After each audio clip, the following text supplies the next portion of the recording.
Hello mga guys! For today's video ay syempre maglinis ang inahan sa kanunay panabang. Charot lang. For today's video mga guys ay gawa-gawa naman tayo ng gawaing bahay habang hindi pa naulan. Maghugas, maglinis, magtupi, maglaba. Trabaho ng isang ina. Anay! Thank you! Linis? Check!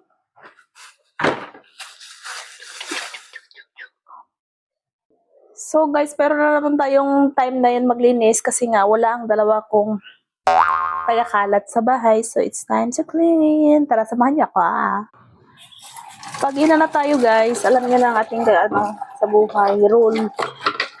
Maglinis, magluto, magpakain ng mga anak. Ay, isa lang pala magpakain ng anak. Tapos maglaba ng damit ng anak. Anak na matigas ang ulo.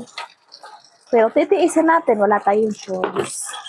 Anak Pero dapat ang mga anak talaga mga guys, ay tinuturuan natin ng tama. Lalo na sa pagluluto. Paghuhugas, kaya nila yun. Paglalaban ng mga brief, ay kayang-kaya nila yun. Kaya hindi natin sila itutolerate. And then, turuan natin sila. Pag hindi susunod, ay alam na. Palo ka. Ganun. Ayoko guys maglinis na nandito yung dalawa. Kasi kakalinis ko lang. Alam niyo na, kalat na uli. Ganon sila hyper.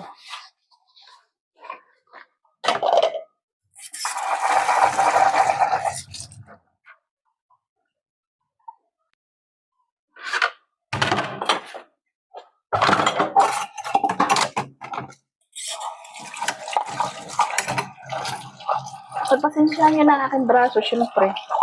Ganun talaga yan. Wala nang ikapayat. So, tingnan nyo ang marka pa yung mga turok-turok sa akin. Bawal pa daw kasi ako guys. Buhat-buhat o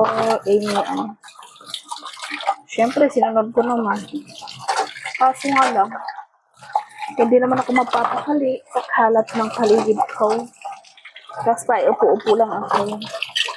Kalat ng dalawa kong kasama sa bahay. Ngayon malinis, mamaya daanan. Ganon ang sit-up ko.